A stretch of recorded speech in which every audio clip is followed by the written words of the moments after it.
نحمده ونصلي على رسوله الكريم اما بعد فاعوذ بالله من الشيطان الرجيم بسم الله الرحمن الرحيم رب اشرح لي صدري ويسر لي امري واحلل عقدة من لساني يفقهوا قولي ربنا آتنا من لدنك رحمة وهيئ لنا من امرنا رشدا۔ اے اللہ ہمیں اپنے پاس سے رحمت عطا کر اور ہمیں ہمارے اس معاملے میں صحیح سوچ عطا کر، صحیح سمجھ عطا کر۔ انہوں نے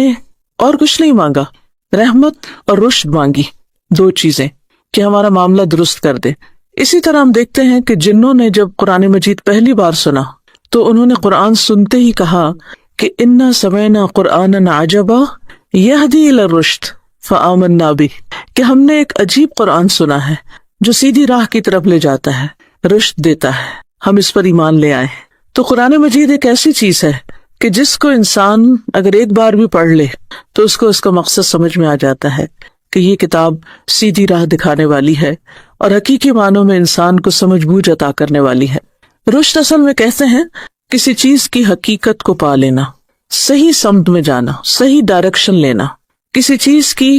اصل تک پہنچ جانا۔ تو جب انسان کو اللہ سبحانہ وتعالیٰ کسی بھی معاملے میں رشد عطا کرتا ہے، سمجھ بوجھ عطا کرتا ہے، حقیقت کا علم عطا کرتا ہے، صحیح ڈائریکشن دے دیتا ہے، تو اس کو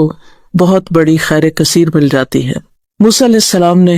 جب ہجرت کی، مدین کا سفر اختیار کیا، تو اس وقت بھی اللہ سبحانہ وتعالیٰ سے اسی چیز کا سوال کیا کہ عسیٰ ان یہدینی ربی الی سواء السبیل، مجھے امید ہے کہ میرا رب مجھے صحیح ڈائریکشن عطا کرے گا، صحیح راستہ عطا کرے گا، کیونکہ کسی بھی معاملے میں صحیح راستے کا مل جانا اور صحیح طریقے کا معلوم ہو جانا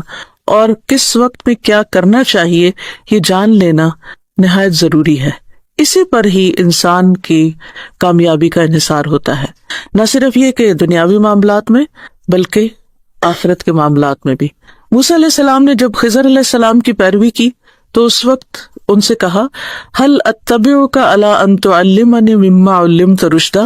کیا میں آپ کے پیچھے چلوں، آپ کے ساتھ چلوں اس شرط پر کہ جو کچھ آپ کو سکھایا گیا ہے اس میں سے آپ مجھے بھی کچھ سکھائیے، مجھے بھی کچھ بھلائی عطا کیجیے، مجھے بھی رشد دیجیے، یعنی میں آپ سے وہ چیز سیکھنا چاہتا ہوں جو میرے پاس نہیں۔ تو ہم سب کو بھی اللہ سبحانہ تعالیٰ سے دعا کرنی چاہیے کہ زندگی کے مختلف معاملات میں ہم اللہ سے رشد مانگیں کہ اے اللہ،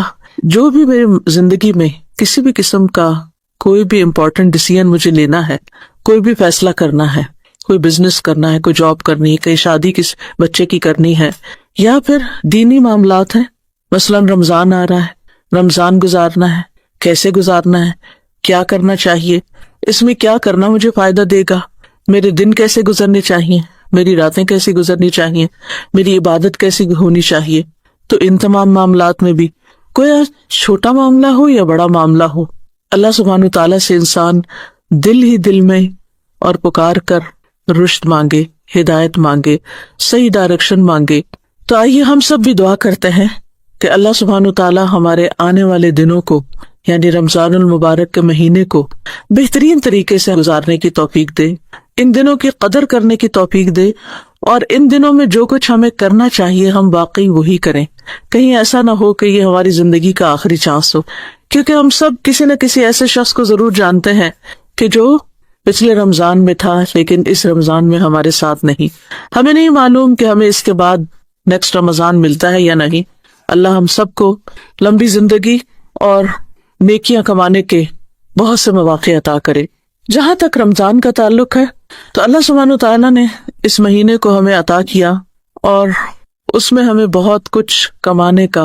اور بہت کچھ حاصل کرنے کا موقع دیا، لیکن ان حاصل کرنے والی چیزوں میں سے سب سے بڑی چیز جو ہمیں حاصل کرنی ہے، جس کے لیے روزے فرض کیے گئے ہیں، وہ ہے تقویٰ۔ ہم کچھ بھی حاصل کر لیں لیکن اگر ہمیں رمضان میں تقویٰ حاصل نہیں ہوتا تو گویا رمضان سے پہلے اور رمضان کے بعد ہم ویسے کے ویسے ہی ہیں۔ تو اصل ضرورت اس بات کی ہے کہ ہم اللہ سبحانہ تعالیٰ سے اس رمضان میں اپنے لیے تقویٰ کا سوال کریں۔ اللہم آت نفسی تقواہا وزکھا انت خیر من زکاہا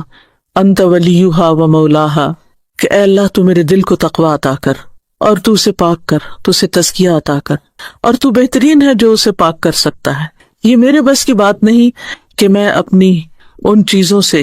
جو میری روحانی ترقی یا دینی ترقی یا آخرت کی کامیابی کے راستے میں رکاوٹ ہے، انہیں میں اپنی کوشش سے دور کر سکوں۔ تو ہی اس کا ولی ہے، تو ہی اس کا مولا ہے، تو ہی میرا دوست ہے، تو ہی میرا مددگار ہے، تو ہی مجھے صحیح رہنمائی عطا کر سکتا ہے۔ تو اللہ سبحانہ وتعالیٰ قرآن مجید میں فرماتے ہیں، یا ایھا الذین آمنوا کتب علیکم الصیام کما کتب علی الذین من قبلکم لعلکم تتقون، اے لوگو جو ایمان لائے ہو، تم پر روزے فرض کیے گئے جیسے کہ تم سے پہلے لوگوں پر فرض کیے گئے تھے، تاکہ تمہارے اندر تقوی پیدا ہو۔ رمضان میں بھوکا پیاسا رکھنے کا اور راتوں کو اللہ کے حضور قیام کرنے کا اصل مقصد، اصل مطلوب، اصل غرض یہی ہے کہ ہمارے اندر یہ کوالٹی پیدا ہو جائے، کیونکہ اللہ سبحانہ وتعالی ہمیں متقی دیکھنا چاہتے ہیں، کیونکہ کامیابی متقین ہی کے لیے ہے۔ یہ لفظ تو ہم عام طور پر بولتے ہی رہتے ہیں، لیکن حقیقت یہ ہے کہ اس کا مطلب کیا ہے، یہ کیا چیز ہے، وہ کیا کوالٹی ہے، یعنی تقویٰ ہے کیا؟ ہم سب بچپن سے تقویٰ کا لفظ سنتے آ رہے ہیں اور ہم سب بولتے بھی رہتے ہیں، اردو میں عام استعمال ہوتا ہے، لیکن اس کی حقیقت کیا ہے، اس کو جاننا اور اس کو سمجھنا بہت ضروری ہے۔ تقویٰ کا لفظ جو ہے عربی زبان میں وقع یقی سے ہے، جس کا مطلب ہوتا ہے ٹو پروٹیکٹ، بچنا، بچانا۔ گویا تقویٰ انسان کے اندر ایک ایسی کیفیت، ایک ایسی کوالٹی ہے جو انسان کو ان چیزوں سے بچنے کی قوت دیتی ہے جو انسان کے لیے بہت نقصان دہ ہیں۔ تو نقصان دہ چیزیں دنیا میں بھی آپ دیکھیے کہ اللہ تعالیٰ نے ہمیں اس طرح پیدا کیا ہے کہ ہمارے اندر ایک اچھائی برائی کی پہچان رکھتی ہے، ہمارے اندر فائدے اور نقصان کی ایک میزان اور ایک کرائیٹیریا رکھ دیا ہے۔ جب ہم کوئی بھی ایسی چیز دیکھتے ہیں جس میں ہمیں بظاہر نقصان نظر آتا ہے تو ہم فوراً اس سے بچنے کی کوشش کرتے ہیں، اور جب ہم کوئی بھی ایسی چیز دیکھتے ہیں جس میں ہمیں فائدہ نظر آتا ہے تو ہم اس کی طرف بڑھنے کی کوشش کرتے ہیں۔ دنیاوی معاملات میں ہم سب اپنے نفع نقصان کو سمجھتے ہیں اور اس کے لیے اسٹرگل بھی کرتے ہیں، لیکن دین کے معاملے میں، آخرت کے معاملے میں کس چیز میں فائدہ ہے، کس چیز میں نقصان، اس کے معاملے میں عام طور پر ہم اتنے کانشیس نہیں ہوتے، اور اگر ہوں بھی تو بعض اوقات ہمیں یہی پتہ نہیں ہوتا کہ واقعی کون سی چیز ہمارے لیے فائدہ مند ہے۔ اس کے لیے ہم سب کو علم نافع کی ضرورت رہتی ہے، فائدہ مند علم کی ضرورت ہوتی ہے۔ وہ فائدہ مند علم کون سا ہے؟ وہ خالص پیور علم ہے جو قرآن و سنت سے ہمیں ملتا ہے، اور اس میں ہر چیز کے بارے میں ہمیں بہترین رہنمائی دے دی گئی ہے۔ اس کو سیکھنا ہم سب پر فرض ہے، یعنی ہم اس دنیا کے لیے پیدا نہیں ہوئے، ہم پیدا ہوئے آخرت کے لیے۔ یہ اللہ سبحانہ وتعالیٰ کا ایک بہت گریٹ کریشن پلان ہے جس کا ہم ایک حصہ ہیں۔ اللہ تعالیٰ نے صرف آسمان و زمین نہیں اور اس کے اندر بے شمار نعمتیں نہیں بنائی، بلکہ انسان کو پیدا کیا اور ہم سب کے لیے یہ نعمتیں رکھی، لیکن ہمیں کسی اور کام کے لیے رکھا، اور وہ ہے اس کی عبادت اور اس کو راضی کرنا۔ جب انسان اس کو راضی کرتا ہے تو پھر اس کے نتیجے میں وہ انعام دیتا ہے، اور وہ انعام اس کی رحمت جنت کی شکل میں ہے، جس میں انسان کو پھر ہمیشہ رہنا ہے۔ وہ ہے اصل لائف، وہ ہے اصل زندگی، وہ ہے جس کے لیے ہم سب کو اسٹرگل کرنا ہے، وہاں تک پہنچنا ہے۔ لیکن وہاں تک اسی وقت پہنچ سکتے ہیں جب ہم وہی ڈائریکشن، وہی راستہ، وہی طریقہ اختیار کریں جو اس راستے کو جاتا ہے، اور اس کو ایک ہی راستہ جاتا ہے، بہت سے راستے نہیں جاتے، اور اس راستے کو اختیار کرنا ضروری۔ ایسا نہ ہو کہ ہم کسی اور ڈائریکشن پہ چلے جا رہے ہوں اور پھر توقع یہ رکھے کہ ہم وہاں پہنچ جائیں گے۔ کراچی کے پلین میں بیٹھ کر اگر انسان سوچے کہ میں پشاور پہنچ جاؤں گا تو یہ امپاسبل ہے۔ اسی طرح اگر انسان وہ طریقے اختیار نہیں کرتا جو اللہ سبحانہ وتعالیٰ اور اس کے رسول صلی اللہ علیہ وسلم نے بتائے ہیں، اور اپنی طرف سے کچھ من گھڑت طریقے ایسے اختیار کر لیتا ہے جن کے نتیجے وہ سمجھتا ہے کہ وہ اللہ تعالیٰ تک پہنچ جائے گا، اس کی رضا تک پہنچ جائے گا، تو یہ بھی انسان کی ایک غلط فہمی ہے، ایک مس انڈرسٹینڈنگ ہے جس کو دور ہونا چاہیے۔ تو بہرحال ہم بات کر رہے تھے تقویٰ کی، کہ تقویٰ جو ہے وہ انسان کے اندر غلط سوچ، غلط راستوں، غلط گفتگو، غلط کاموں، غلط معاملات اور تمام تر نقصان دہ چیزوں سے بچنے کی ایک صلاحیت پیدا کر دیتا ہے۔ امام ابن تیمیہ کہتے ہیں کہ دنیا کی تمام آفات اور مصیبتوں سے جان چھوٹ نہیں سکتی مگر اللہ کے ساتھ خالص ہو کر، اخلاص کے ساتھ، جب انسان کے اندر اخلاص پیدا ہوتا ہے تو ہی انسان ان مصیبتوں سے چھٹکارا پا سکتا ہے، اور اخلاص حاصل نہیں ہو سکتا جب تک انسان کے اندر زہد نہ ہو۔ زہد کیا ہوتا ہے؟ دنیا سے بے رغبتی، اس ساری دنیا کے اٹریکشنز میں سے نکل کر اپنے رب کو ہر چیز سے زیادہ چاہنا، اپنے رب کی محبت حاصل کرنا۔ اور وہ کہتے ہیں کہ زہد حاصل نہیں ہو سکتا مگر تقوی اختیار کرنے کے بعد، تقوی اپنانے کے بعد۔ اور تقوی کیا ہے؟ جو کچھ اللہ نے حکم دیا اس کو بجا لایا جائے، اور جس چیز سے اس نے روکا اس سے رک جایا جائے۔ گویا تقوی اپنے آپ کو اللہ کی نافرمانی سے، اللہ کی ناراضگی سے بچانے کا نام ہے، تاکہ ہم آخرت کی آگ سے بچ سکیں، اللہ کی ناراضگی سے بچ سکیں اور آخرت کی ناکامی سے بچ سکیں۔ قرآن مجید اگر ہم پڑھتے ہیں تو اس سے ہمیں پتہ چلتا ہے کہ جتنے بھی لوگ دنیا میں گزرے ہیں، اولین و آخرین، ان سب کو اللہ کا تقوی اختیار کرنے کا حکم دیا گیا تھا۔ سورۃ النساء آیت نمبر 131 میں اللہ تعالیٰ فرماتے ہیں وَلَقَدْ وَصَّيْنَا الَّذِينَ أُوتُوا الْكِتَابَ مِن قَبْلِكُمْ وَإِيَّاكُمْ أَنِ اتَّقُوا اللَّهَ، اور یقیناً ہم نے ان لوگوں کو جنہیں تم سے پہلے کتاب دی گئی اور تمہیں بھی تاکیدی حکم دیا ہے کہ اللہ کا تقوی اختیار کرو۔ یعنی یہ سب سے مطلوب ہے، ہر ایک سے ڈیمانڈ ہے اس کی، ہر ایک کے اندر یہ کوالٹی ہونی چاہیے، اور یہ ہر خیر کی کنجی ہے۔ ابو سعید خدری کہتے ہیں کہ ایک شخص رسول اللہ صلی اللہ علیہ وسلم کے پاس آیا، کہنے لگا اے اللہ کے رسول، مجھے وصیت کیجیے۔ آپ نے فرمایا میں تمہیں اللہ کے تقوی کی وصیت کرتا ہوں، کیونکہ تقوی ہر خیر کو اکٹھا کرنے والا ہے۔ اس سے نہ صرف یہ کہ آخرت کی مشکلات حل ہوں گی، بلکہ دنیا کے بھی ہر نقصان سے انسان اسی کے ذریعے بچ سکتا ہے۔ قرآن مجید میں اللہ تعالیٰ سورۃ الطلاق میں فرماتے ہیں، طلاق کے احکامات بتانے کے بعد وَمَن يَتَّقِ اللَّهَ يَجْعَل لَّهُ مَخْرَجًا وَيَرْزُقْهُ مِنْ حَيْثُ لَا يَحْتَسِبُ، جو کوئی اللہ کا تقوی اختیار کرے گا اللہ تعالیٰ اس کے لیے مشکلات سے نکلنے کا راستہ پیدا کر دے گا، وہ ضرور مشکل سے نکل آئے گا، اور اس کو وہاں سے رزق دے گا جہاں سے اس کا گمان بھی نہیں ہوگا، وہ سوچ بھی نہیں سکتا ہوگا۔ تو گویا تقوی رزق کی کنجی ہے۔ جب انسان غلط چیزوں سے بچتا ہے، اللہ کی ناراضگی کی باتوں سے بچتا ہے، تو اللہ سبحانہ وتعالیٰ اپنی رحمتوں کے دروازے اس پر کھول دیتے ہیں۔ قرآن مجید میں اللہ تعالیٰ کا وعدہ ہے لَوْ أَنَّ أَهْلَ الْقُرَىٰ آمَنُوا وَاتَّقَوْا لَفَتَحْنَا عَلَيْهِمْ أَبْوَابًا مِّنَ السَّمَاءِ وَالْأَرْضِ، اگر بستیوں والے، مختلف جگہوں پہ رہنے والے لوگ ایمان لاتے اور تقوی اختیار کرتے تو ہم ان پر آسمان و زمین کی برکتوں کے دروازے کھول دیتے، یعنی ان پر ہر طرح کی رحمتیں نازل ہونے لگتے۔ اسی طرح کاموں کی آسانی جو ہے وہ بھی تقوی کے ساتھ ہے۔ اللہ تعالیٰ فرماتے ہیں وَمَن يَتَّقِ اللَّهَ يَجْعَل لَّهُ مِنْ أَمْرِهِ يُسْرًا، جو اللہ کا تقوی اختیار کرے گا اللہ تعالیٰ اس کے لیے ہر معاملے میں آسانی پیدا کر دے گا۔ اب یہ میری بات تو ہے نہیں، یہ تو اللہ کی بات ہے، یہ اللہ کا وعدہ ہے،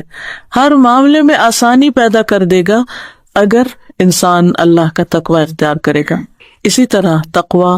خوف اور غم سے نجات کا باعث ہے۔ اب دیکھیے کہ دنیا میں انسان کو مختلف طرح کے امتحانوں سے واسطہ پڑتا ہے، کبھی رزق کے معاملے میں، کبھی اولاد کے معاملے میں، کبھی لوگوں سے، کبھی اپنی جسمانی تکلیفوں اور بیماریوں کی وجہ سے طرح طرح کی پریشانیاں انسان کے لیے ہوتی ہیں۔ آپ دنیا کے کسی بھی انسان کے پاس بیٹھ جائیں، غریب سے غریب ترین انسان کے پاس اور امیر سے امیر ترین انسان کے پاس، دنیا میں بظاہر ناکام ترین انسان کے پاس اور کامیاب ترین انسان کے پاس، کوئی بھی شخص اس سے خالی نہیں کہ اس کی زندگی میں کوئی نہ کوئی مسئلہ، کوئی نہ کوئی روگ،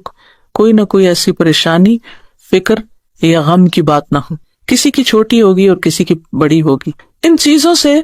کس طرح نکلا جا سکتا ہے؟ بہت سی چیزیں ایسی ہوتی ہیں کہ ہم ان کو ہٹا نہیں سکتے، جیسے انسان اگر کسی راستے پہ جا رہا ہو اور آگے بھاری چٹان آ جائے تو اس کو تو وہ نہیں ہٹا سکتا، لیکن یہ ضرور کر سکتا ہے کہ اپنا راستہ تبدیل کر لے۔ ان غموں سے نکلنے کا بھی یہی طریقہ ہے، ان پریشانیوں سے نکلنے کا بھی یہی طریقہ ہے۔ وہ اپنی جگہ رہیں گی، ان میں سے بہت سی چیزوں کو آپ تبدیل نہیں کر سکیں گے، لیکن اگر اپنے اندر تبدیلی آ جاتی ہے، اگر ہمارے دل میں تبدیلی آ جاتی، ہماری سوچ میں تبدیلی آ جاتی، ہمارے خیالات میں تبدیلی آ جاتی، تو وہی بڑی بڑی چٹانیں ہمارے سامنے کوئی حیثیت نہیں رکھتی، بڑے بڑے مسائل پر ہمارے لیے کوئی مسئلہ نہیں رکھتا، کیونکہ انسان اس کو تقدیر کا حصہ سمجھ کے اس طرح ایکسپٹ کر لیتا ہے کہ دس از پارٹ آف لائف، اس کو تو ہونا ہی تھا، یہ تو اس دنیا کا قانون ہے کہ پھولوں کے ساتھ کانٹے تو ہوں گے، لیکن انسان کی نظر جب کانٹوں سے ہٹ کے پھر پھولوں کی طرف جاتی ہے تو وہ ان کو دیکھ کر خوش ہوتا ہے اور کانٹے نگاہوں سے اجل ہو جاتے ہیں، کیونکہ اس کا فوکس جو ہے وہ پھول ہو گیا ہے۔ ہر انسان کی زندگی میں جہاں پریشانی ہے وہاں نعمتیں بھی ہیں، آسانیاں بھی ہیں، کیونکہ یہ بھی اللہ تعالیٰ کا فرمان ہے، ان مع العسر یسرا، تنگی کے ساتھ آسانی ہے، بعد میں نہیں، تنگی کے ساتھ آسانی۔ ایسا نہیں کہ اللہ تعالیٰ نے کسی کو صرف مشکل میں ہی ڈالا،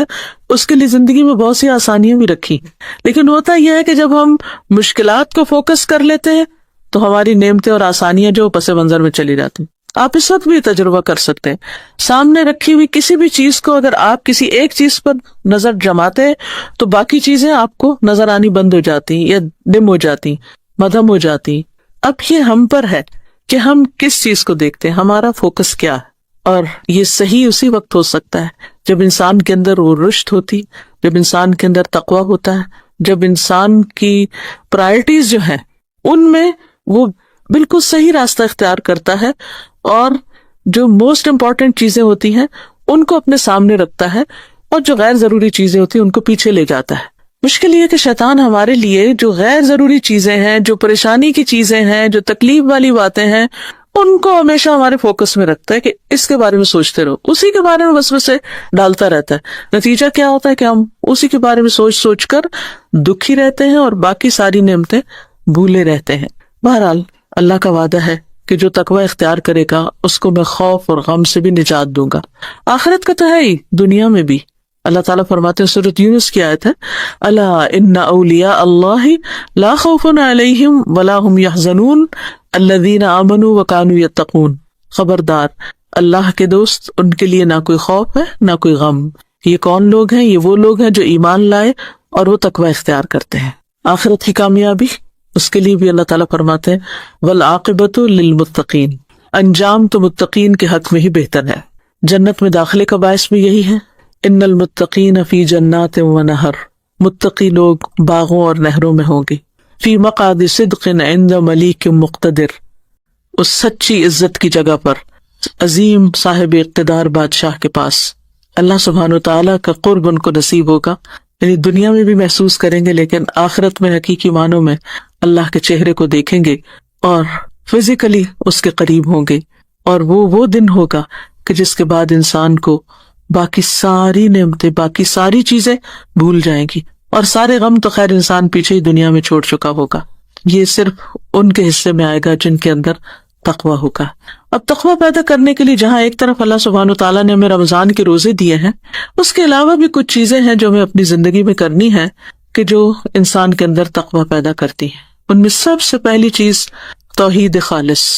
اس کے بغیر تقویٰ نہیں آتا۔ عطا کہتے ہیں کہ میں نے ولید بن عبادہ سے ملاقات کی اور ان سے پوچھا کہ آپ کے والد جو نبی صلی اللہ علیہ وسلم کے صحابی تھے،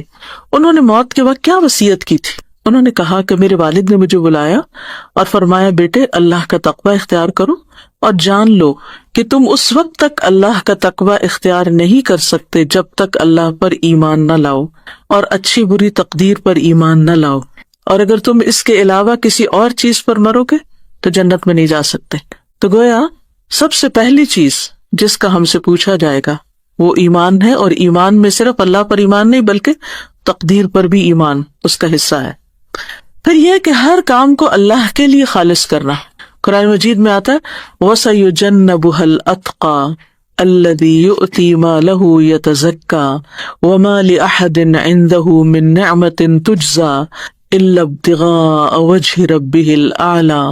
وَلَسَوْفَ يَرْضَى، اور عنقریب تقوی والا اس جہنم سے دور رکھا جائے گا، وہ جو اپنا مال دیتا ہے کہ پاک ہو جائے، یعنی صرف اللہ کی رضا کے لیے، اپنے نفس کی طہارت کے لیے، پاکیزگی کے لیے اللہ کی راہ میں صدقہ کرتا ہے، کسی دکھاوے کے لیے نہیں، کسی پر احسان جتانے کے لیے نہیں، حالانکہ اس کے ہاں کسی کا کوئی احسان نہیں کہ اس کا بدلہ دیا جائے، مگر وہ تو صرف اپنے رب کا چہرہ طلب کرنے کے لیے دیتا ہے جو سب سے بلند ہے، اور یقیناً وہ اس سے راضی ہو جائے گا۔ اسی طرح تقوی اس وقت انسان کو نصیب ہوتا ہے جب انسان لوگوں کے بیچ میں بھی اور تنہائی میں بھی، اکیلے میں بھی صرف اللہ سے ڈرنے والا، بندوں سے نہیں۔ اتق اللہ حیث ما کنت، کہیں بھی انسان ہو وہ اس احساس سے خالی نہ ہو کہ میرا رب میرے ساتھ ہے، وہ مجھے دیکھ رہا ہے، وہ مجھے سن رہا ہے، وہ میرا حال جانتا ہے۔ ابو ذر رضی اللہ عنہ کو نبی صلی اللہ علیہ وسلم نے فرمایا تھا کہ میں تمہیں خفیہ اور ظاہر طور پر اللہ کے تقوی کی وصیت کرتا ہوں۔ یعنی یہ تقوی کو ایک خاص ڈریس کا نام نہیں کہ جو لوگوں کے بیچ میں پہن کے تم اپنے آپ کو بڑے پارسا اور نیک ثابت کرو، بلکہ یہ تو دل کی کیفیت کا نام ہے کہ دل کے اندر ایک احساس ہو کہ جو ہر وقت انسان کے ساتھ لگا ہوا ہو کہ میرا رب میرے ساتھ ہے، میرا رب مجھے دیکھ رہا ہے۔ فرمایا تم اللہ سے اس طرح ڈرو گویا کہ تم اللہ کو دیکھ رہے ہو، یعنی جیسے کسی کو دیکھ کے ڈر لگتا ہے نا، اس طرح کا ڈر ہونا چاہیے۔ اس ڈر کا نام تقویٰ ہے۔ اور اگر یہ مرتبہ حاصل نہ ہو تو اتنا یقین رکھو کہ اللہ تم کو دیکھ رہا ہے۔ اسی لیے ہم دیکھتے ہیں کہ رمضان کے روزوں کی جب بات ہوئی تو اس میں بھی اخلاص کی بات ہے۔ من صام رمضان ایمانا و احتسابا غفر له ما تقدم من ذنبه ومن قام رمضان ایمانا و احتسابا غفر له ما تقدم من ذنبه ومن قام ليلة القدر ایمانا و احتسابا غفر له ما تقدم من ذنبه۔ جو رمضان کے روزے، راتوں کا قیام اور لیلۃ القدر کا قیام ایمان اور احتساب یعنی اللہ سے ثواب کی نیت سے رکھے گا، اس کے پچھلے سارے گناہ معاف کر دیے جائیں گے۔ تو گویا سب سے پہلی چیز اخلاص ہے کہ جو بھی کام کیا جائے وہ اللہ کے لیے کیا جائے۔ دوسری چیز جس سے انسان کو تقویٰ حاصل ہوتا ہے وہ ہے عبادات کا اہتمام، کیونکہ اللہ تعالیٰ نے عبادت ہم پر فرض ہی اس لیے کی ہے تاکہ ہمارے اندر تقویٰ پیدا ہو۔ یا ایھا الناس اعبدوا ربکم الذی خلقکم والذین من قبلکم لعلکم تتقون۔ اے لوگو اپنے رب کی عبادت کرو جس نے تمہیں پیدا کیا اور تم سے پہلے لوگوں کو بھی پیدا کیا تاکہ تمہارے اندر تقویٰ پیدا ہو۔ تو گویا عبادت کی غرض ہی یہی ہے۔ اور پھر یہ کہ اس کے بتائے ہوئے راستے پر انسان چلتا چلا جائے، نہ صرف یہ کہ اللہ کی اطاعت بلکہ اس کے رسول صلی اللہ علیہ وسلم کی اطاعت، اور کوئی بھی کام جو دین کے نام پر انسان کرے اس کی دلیل وہاں سے لائے۔ آپ دیکھیے کہ ہم بعض اوقات کوئی نیکی کا کام کر رہے ہوتے ہیں اور ہم سمجھتے ہیں کہ ہمیں اس سے فائدہ بھی ہو رہا ہے اور وقتی طور پر فائدہ بھی ہوتا ہے، لیکن وہ اللہ سبحانہ و تعالیٰ کے ہاں قبول نہیں جب تک اللہ تعالیٰ نے خود اس کا حکم نہیں دیا یا نبی صلی اللہ علیہ وسلم نے اس طریقے پر وہ کام نہیں کیا۔ کسی بھی عبادت میں اپنے طرف سے کوئی طریقہ نکال لینا بدعت کہلاتا ہے، اور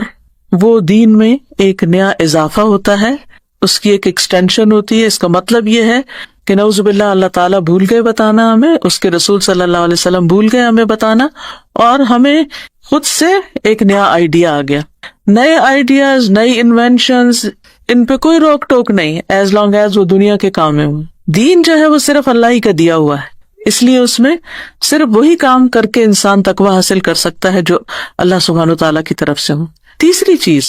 جس سے انسان کو تقویٰ حاصل ہوتا ہے وہ گناہوں سے بچنا ہے، حتیٰ کہ ذرا برابر برائی سے بھی بچنا۔ ابو درداء کہتے ہیں مکمل تقویٰ یہ ہے کہ انسان اللہ سے اتنا ڈرے کہ ذرہ برابر چیز سے بھی پرہیز کرے، یعنی چھوٹی چھوٹی چیزوں سے بھی بچے، اور بعض ایسی چیزوں کو بھی چھوڑ دے کہ جو شک والی ہوں، یعنی جن کے اوپر پورا یقین نہیں کہ حرام ہے لیکن دل مانتا نہیں، شک ہے ان کے بارے میں، تو اس سے بھی بچے۔ پھر ابن عمر کہتے ہیں کہ بندہ تقویٰ کی حقیقت کو نہیں پا سکتا جب تک کہ جو بات دل میں کھٹکتی اس کو بالکل چھوڑ نہ دے۔ اب دیکھیے کہ کچھ چیزیں تو ہمیں کتاب سے مل جاتی ہیں، سنت سے مل جاتی ہیں، لیکن کچھ چیزیں ایسی ہوتی ہیں کہ جن کا ڈائریکٹ ہمیں کوئی حکم نہیں ملتا، مگر ہمارے ضمیر کے اندر ان کو کر کے کھٹک ہوتی، ہمارا دل راضی نہیں ہوتا اس پر، ہمیں اطمینان نہیں ہوتا، ہمیں لگتا ہے کہ دیر از سم تھنگ رانگ، کچھ ہے اس میں اونچ نیچ، تو ایسی چیز کو بھی چھوڑ دینا چاہیے، کیونکہ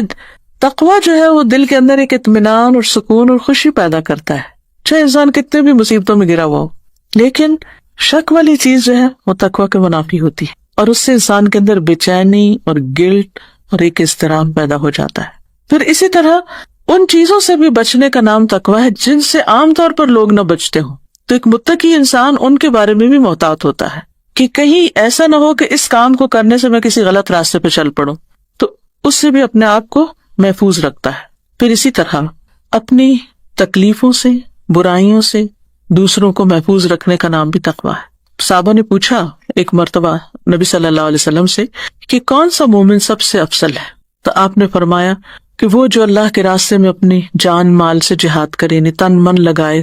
اللہ کی خوشی حاصل کرنے کے لیے۔ صحابہ نے پوچھا اس کے بعد کون؟ فرمایا وہ مومن جو پہاڑ کی کسی گھاٹی میں رہے، اللہ کا تقوی رکھے اور لوگوں کو اپنی برائی سے محفوظ رکھے، یعنی لوگوں کے ساتھ برا سلوک نہ کرے، برا معاملہ نہ کرے۔ لوگوں کے ساتھ اچھا صرف اسی وقت ہو سکتا ہے جب لوگوں کے بارے میں ہمارا گمان اچھا ہو، ہمارا خیال اچھا ہو، ہمارا دل صاف ہو، کیونکہ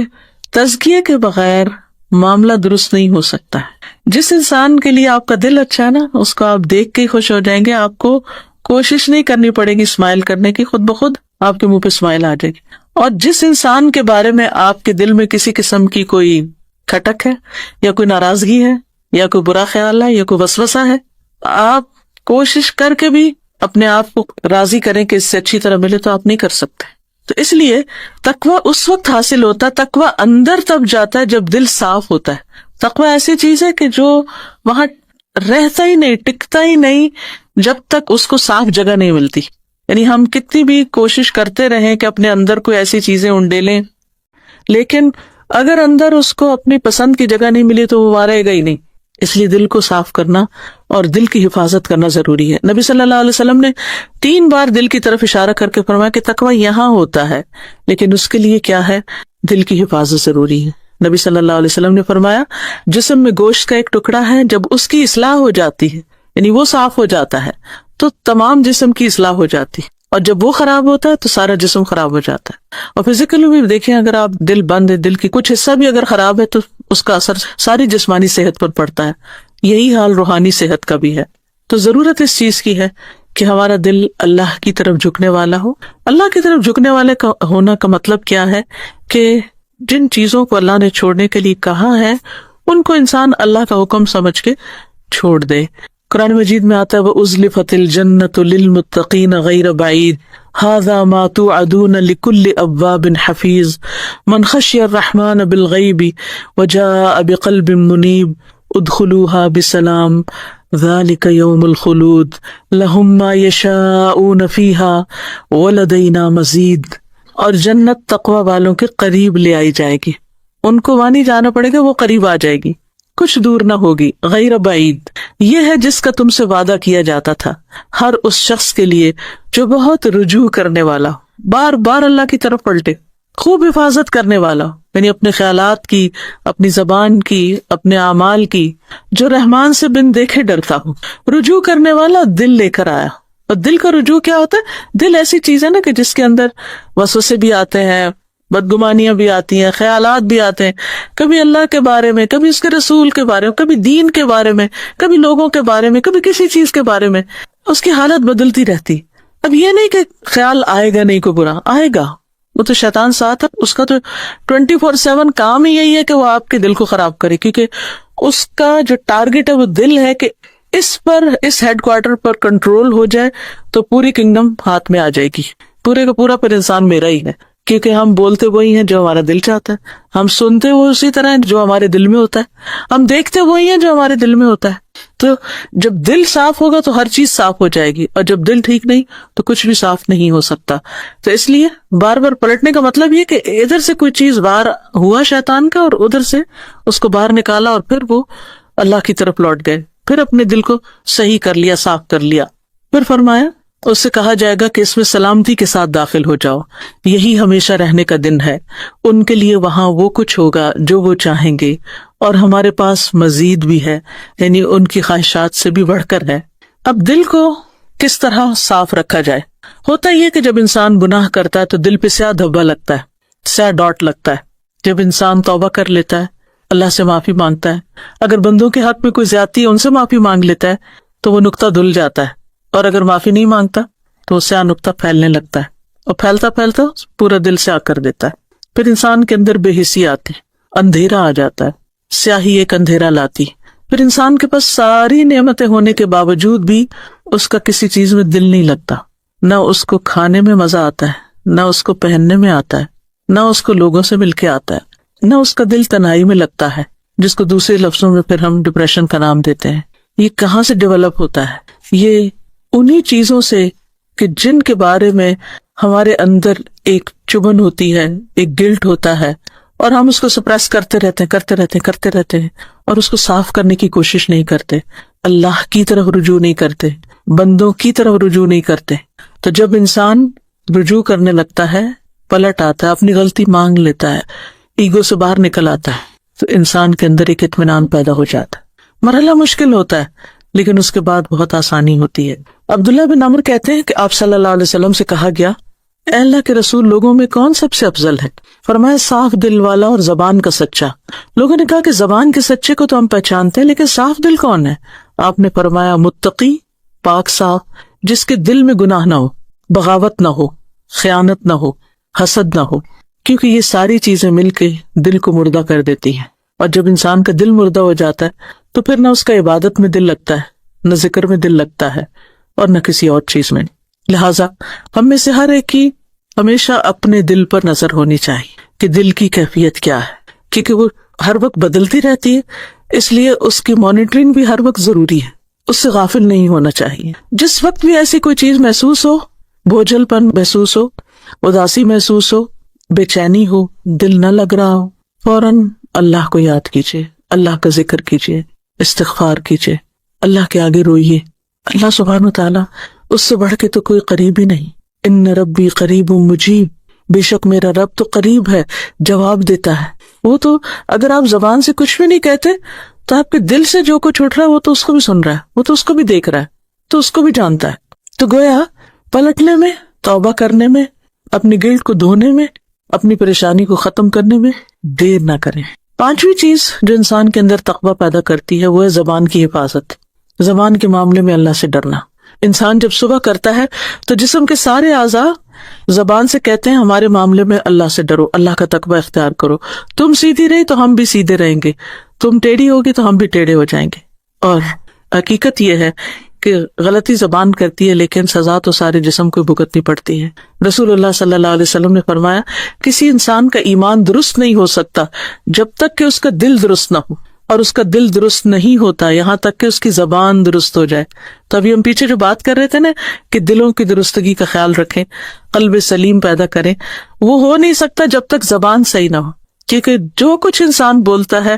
اس کے کانوں کے راستے سے سیدھا اس کے دل پر ہی جاتا ہے. کسی کو اگر ہم کچھ بھی کہتے ہیں، برا بھلا کہتے ہیں، کسی پہ چیختے چلاتے ہیں، کسی کی غیبت کرتے ہیں، کسی پہ الزام، کچھ بھی، کوئی بھی غلط بات، وہ اس تک تو جب پہنچے گی سو پہنچے گی، اس سے پہلے ہمارے اپنے اوپر وار ہو چکا ہوتا ہے، وہ پہنچ چکی ہوتی ہے. تو اس لیے بجائے اس کے کہ انسان منہ سے لفظ نکال کر شرمندہ ہو، اس کو ریگریٹس ہو، انسان اسی کی حفاظت کر لے، اسی کو کنٹرول کرے تو بہت سی مشکلات سے بچ سکتا ہے. نبی صلی اللہ علیہ وسلم نے فرمایا، فحش گوئی یعنی گالی گلوچ،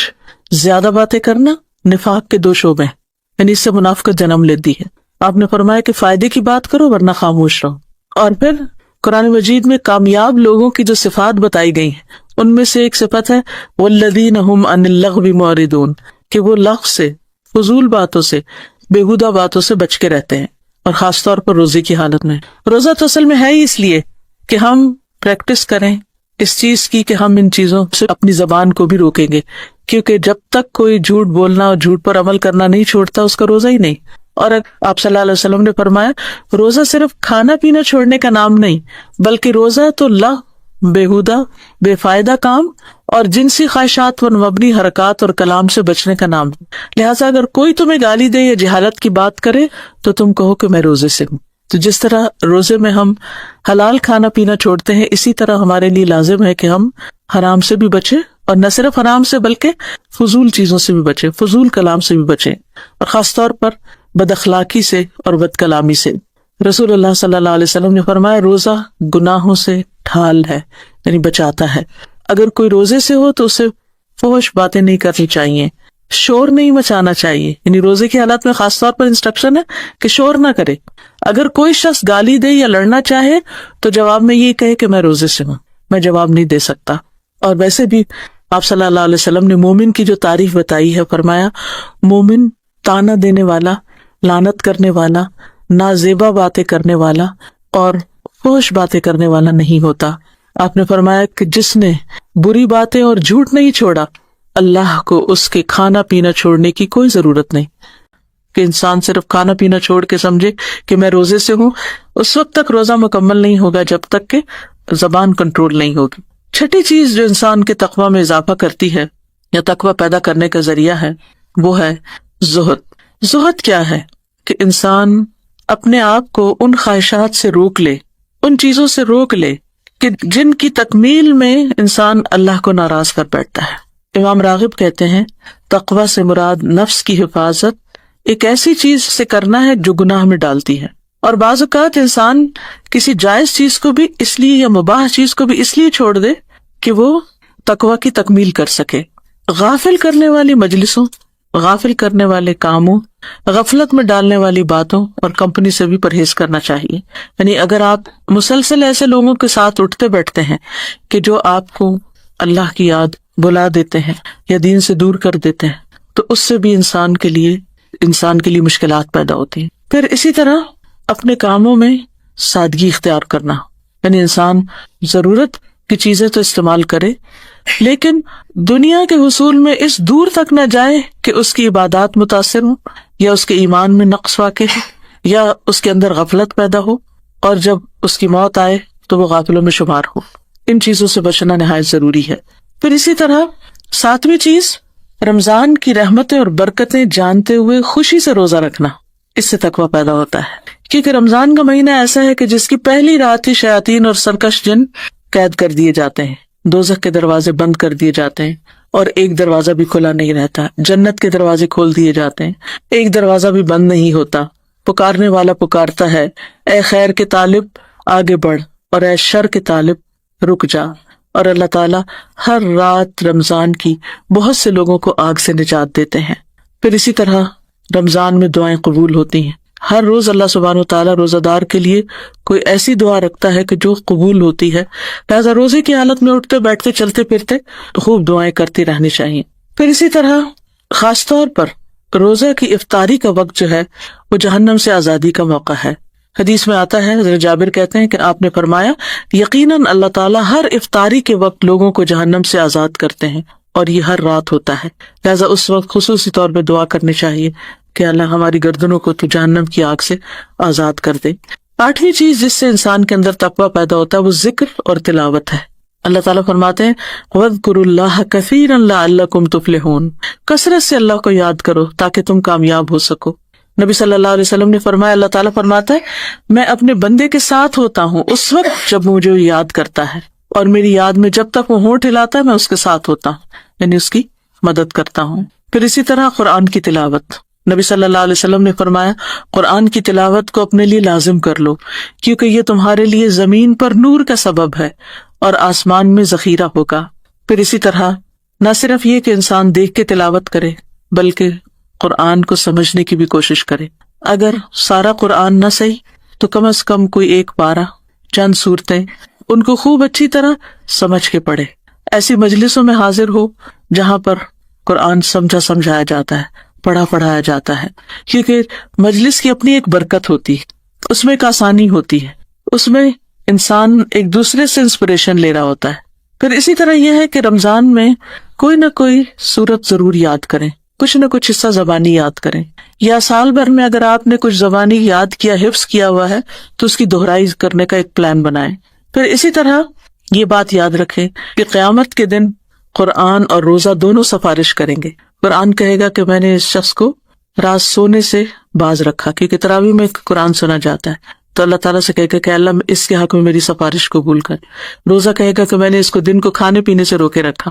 اس کے حق میں میری سفارش قبول کر، تو ان کی سفارش قبول کی جائے گی۔ تو رمضان چونکہ قرآن نازل ہونے کا مہینہ ہے، اس لیے ہمارا ایک فرض بنتا ہے کہ ہم عام دنوں کی نسبت لازمی طور پر اس مہینے میں قرآن سے تعلق زیادہ کریں۔ آٹھویں چیز جو انسان کو فائدہ دیتی ہے تقویٰ بڑھانے میں وہ ہے کثرت سے صدقہ خیرات کرنا۔ نبی صلی اللہ علیہ وسلم رمضان میں جب جبریل سے ملاقات کرتے اور قرآن کا دور کرتے تو تیز آندھی سے بھی زیادہ آپ لوگوں کے حق میں سخی ہوتے، یعنی ہر ایک تک آپ کی خیر پہنچتی۔ تو رمضان سے پہلے ہی آپ اپنی ساری لسٹیں بنا رکھے کہ کون کون رشتہ دار ہیں، ان کو کیا دینا ہے، دوستوں عزیزوں کو کیا دینا ہے، غریبوں، فقیروں، مسکینوں، قیدیوں، مسافروں اور ضرورت مندوں کو کیا دینا ہے۔ اگر انسان ایک دفعہ اپنا پلانر بنا لے تو ہر رمضان میں اسی کو اٹھائے اور ٹک کرتا جائے اور ہر ایک کا حصہ نکال کے رکھ دے۔ کیونکہ عام دنوں کے مقابلے میں رمضان میں کوئی بھی عبادت انسان کرتا ہے تو اس کا اجر و ثواب بڑھ جاتا ہے. تو اس لیے نبی صلی اللہ علیہ وسلم کی سنت پر عمل کرتے ہوئے رمضان میں خوب صدقہ خیرات اور اس کے ساتھ ساتھ روزوں کی افطاری وغیرہ اور غریبوں کو رمضان راشن اور کھانا کھلانے کا اہتمام خاص طور پر کرنا چاہیے. 9ویں چیز تراویح کا اہتمام کرنا. تراویح اگرچہ فرض نہیں ہے لیکن حقیقت یہ ہے کہ انسان فرائض کے بعد جب نوافل ادا کرتا ہے تو وہ اللہ تعالیٰ کے اتنے قریب ہو جاتا ہے کہ اللہ سبحانہ و تعالیٰ کی اس کو خاص مدد حاصل ہوتی ہے. حدیث میں آتا ہے کہ اللہ سبحانہ و تعالیٰ فرماتا ہے کہ میں اس کا ہاتھ بن جاتا ہوں جس سے وہ پکڑتا ہے،